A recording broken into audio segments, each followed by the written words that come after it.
Welcome to Hidden Reflection Studios. I'm your host, Joy Robbins, and today you're about to hear a story that will shake you to your core. This series is called Scars That Speak. It's real, raw, and lived, word for word. Tonight, we open the diary of Taylor Jones, a woman whose smile lit up every room, even while her world was quietly falling apart. She loved deeply, trusted fully, and in return, she was betrayed, manipulated, and nearly broken beyond recognition. But she survived, and not just that, she found the courage to speak. What you're about to hear is her truth, told by her from her heart. A journey through love, deception, emotional abuse, and the powerful moment she realized what she was living in wasn't love at all. This is the first episode. I Thought It Was Love, the beginning of Taylor's journey. And I invite you to listen closely, because in her reflection, you just might see your own. Please welcome Taylor Jones. Hello, Hidden Reflection family. Thank you for having me here today. They say love is blind, but no one ever talks about how love can also be deaf, mute, and paralyzed. I used to think love was supposed to hurt, not in a physical way, but in that real love is supposed to be hard kind of way. You know, like the movies say. You fight, you cry, you break up, you make up, but you stay. Because staying means you care, right? That's what I believed until I met him. I won't say his name. Not because I'm protecting him, but because if I speak it out loud, I might fall back under that spell. He was everything I prayed for. Handsome, well-spoken, successful. He opened doors for me, literally and figuratively. He said all the right things. Knew how to touch the small of my back at just the right moment to make me feel safe. And I was starving for safety, for something that looked like forever. In the beginning, it felt like a dream. Flowers at my job, long conversations until 2 a.m. He'd ask me about my goals, my childhood, my fears. He made me feel seen, like no one else ever had. But I ignored the little things. The way he never posted me on his social media, even though he was constantly on mine.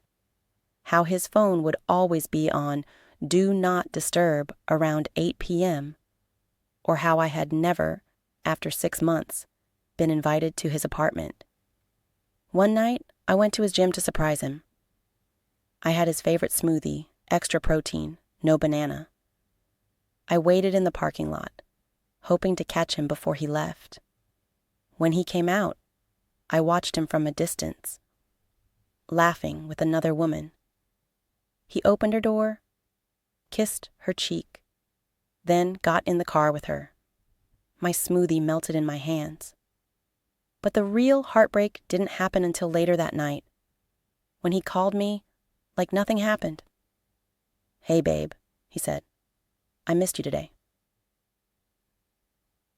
I told myself maybe it was his cousin, or a coworker, or maybe I imagined it. That's how far gone I was. I gaslit myself, so he wouldn't have to. But the next morning, while he was in the shower, I went through his gym bag to put in a protein bar. And that's when I saw it. A second phone. 2 phones, 2 lives, and I was only living in half of one. That's when I realized I wasn't the only woman he was protecting. He never hit me, but somehow I was always hurting. People think abuse looks like bruises, but emotional abuse, it's quiet, it's invisible, it hides in the silence between text messages, in the way he never touched me unless he wanted something, in the way he'd go days without speaking to me, just to see my reaction. And I always reacted. After I found the second phone, I confronted him. He said I was crazy. He laughed in my face. told me I was insecure, jealous, and needy. He said it was just a burner for work. And even though my gut screamed otherwise, I apologized. I cried in his arms that night, asking him to forgive me for the mess he made. That's what he trained me to do. Take responsibility for his chaos. Over time, I stopped trusting my instincts. I'd wait for him to validate me, tell me when I was pretty, when I was worth loving. When I didn't get it, I'd shrink. I'd overcompensate, buy new lingerie, cook his favorite meals, post old selfies just to remind myself I used to glow. I stopped laughing. I stopped dancing. I stopped writing. He didn't need to put hands on me. His silence was a fist. His indifference, a weapon. And the scariest part? I didn't even realize I was bleeding. One night, after another 3-day disappearing act, I drove to his house. Yes, the house I was never allowed to visit. I parked a few houses down. I waited in the dark. I don't know what I was expecting, a confession, a woman stepping out with his child. But I didn't see him. I saw her. She was getting into her car. She looked tired, but happy, safe.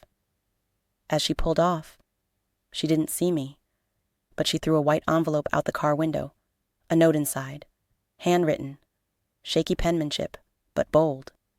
You're not crazy. I used to be where you are. That's when I knew I wasn't the only one with scars. Next time on Scars That Speak, Taylor meets the woman behind the note, but what she tells her changes everything. If you've ever stayed longer than you should have, if you've ever doubted your worth because of someone else's silence, then you're not alone. Taylor's story is one of many, and yours matters too. If you connected with tonight's episode, I invite you to share your thoughts in the comments down below.